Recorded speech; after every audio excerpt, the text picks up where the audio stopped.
what you have going out, God can multiply. He can bring it back 100-fold. So here's your girl Dora. She feel like she in control. And yep, you are supposed to let the husband lead you. But no, that wasn't the case at that time. Because I felt like, one, okay, I need to manage this. And I'm going to do this the best way that I know how. The best way I knew how was to thinking about money, which was going to land us deeper and further in debt.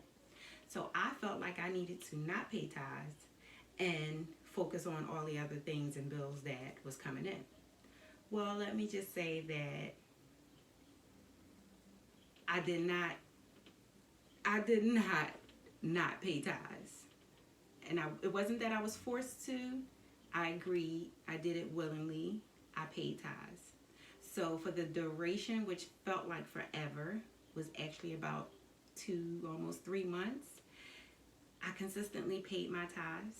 So with that one income that was coming in, we had to buy food, we had to manage the bills, we were still paying the tithe on that income, that one income, and God made a way. God made a way. Our cupboards were bare at one time, but we never went hungry. You couldn't go in that refrigerator, open up that cabinet, and get the exact thing that you wanted or what you thought was the meal that you preferred. No, you had to open that cabinet and open that refrigerator and get what was there. So God did provide. He provided. He made sure that we did not go without. There was no lack. So I'm saying that to say, guys, pay 1/10 of your income. That is tithing. That is the way that most Christians do business. That is what you're supposed to do. That's what's required. That is being obedient to the word. And when you do that, God will bless you. And for those of you who are not Christian, for those of you who don't believe in paying tithes, then that's fine. If that works for you, then that works for you. But I am still asking you to learn the value of $1. That was just my lesson. That might not work for you. But it taught me a great lesson. It taught me a great lesson. So yes, there's sometimes when I slip and I don't pay my tithes, and there's times when I am consistent with it and I am faithfully paying my tithes. And I am just saying to you guys, listen, it is all about the mindset and what we know about this right here. We don't want to have these issues that have us in debt. We don't want to have issues where we can't pay the light bill. We don't want to have the issues where, we hide in our cars around the corner because you're worried about the repo man coming. So get your finances in order, guys. All you have to do, as I said earlier in the video, was to sit down and write out what's coming in, write out what's going out. See what you can do away with. If there's anything that you can do away with, do away with it. Some people say, oh, you can't get rich by saving money. Maybe you can't get rich by saving money, but you can help yourself. You can lessen the stress. You can manage money better if you learn to put away. Put away here, put away there, put away here. And when I say put away, meaning save. You can also learn other ways of generating an income. That way you'll have multiple streams of income, and then you'll be able to save more. Doesn't mean you'll have to spend more, but no, you want to be able to save more. Learn about stocks, invest in real estate. Those are other ways that you can invest in money. There are other ways that you can have another way to generate money. Those are other ways that you can really learn. You can see the value of your dollar. Stocks. Oh God, yeah, you can. I am not good at stocks. I invested a little bit, but I am not great. So I won't speak on that topic. But as far as real estate, property, that's the way to go as well. You want to be able to see the money that you have being built. You want to see that the money that is coming in is going somewhere. Rather, it's going into your account to generate to accrue some interest. If you are planning on buying property, I suggest that you research that. I suggest you link up with someone that is more knowledgeable than you are, such as a mentor that is way ahead of the game, I suggest that you just do your research on it, guys. But you want to be able to put your dollar to something that will grow, because I pray that you're not just thinking about the right now. You want to think about your future. Let's do things a little bit different. When I was younger, I wasn't thinking about my future. When I was younger, I was spending.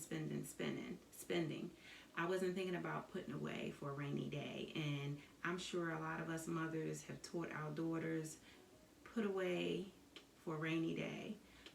Have a stash. Don't let your right hand know what your left hand is doing. Meaning you don't have to always let other people know, and you know who the other people are, but you don't have to let the other people know what you're doing, what you're stashing, what you got. So it's time to do away with the games with the money. Don't be an emotional spender. Know that the money that you have, know where it needs to go, know where you don't want it to go. So if you know that you just recently bought you some shoes a couple of months ago, when you go into a store, just go into that store focused on what it is that you need to get. Don't shop around. Don't do window shopping. Don't go from this store to that store. Sometimes we'll say, oh, you know what, I'm just going to go look at a few things, Don't do it. I did that.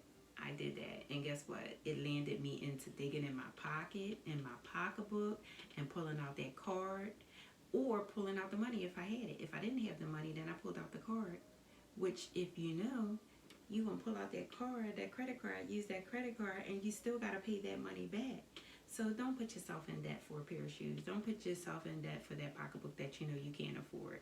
It's just really time for us to get our finances in order, and I'm hoping that you will really give ear and listen to what I'm saying. Learn from someone else's mistakes. Learn from my mistake, y'all. I had to learn the hard way. So if I can say anything else to you guys, and that is, don't think about money being the root to all evil. Think about the ignorance of money, not knowing, not understanding. That can be the root to all. That can be the evil in it right there. You don't have to have a lot of money to start with and say, oh, I'm going to save when I have all of this money coming in. If you're making only $20,000, $25,000, $30,000 a year, you can start saving something. And the reason why I'm telling you to start saving something is because that is money management. Money management is for you to be able to have the money coming in, for you to look at all of what you have coming in and all of what needs to go out, and then being able to set aside something. So guys, guess what? Promise me. Make a promise, not to me, no. Make a promise to yourself that you'll get your finances in order. You make that promise? Make that promise today, guys. Have a good one, guys. And again, if you like this video, like it. Subscribe to the channel. Walk in them shoes. As I always say, it is not just a quote. It is not just a saying for a t-shirt. It is the way of life. So I had to learn to walk in them shoes when I was short on money, when I was ignorant to money. And I'm still learning about the value of $1 to this day. I'm still investing in myself. I'm investing in myself. I'm investing in a lot of things that will help me to generate the extra income so that I'll be able to leave a legacy for my children and my grandchildren. So that's all about educating yourself. It's all about, money management. That is real. So guys, learn the value of $1.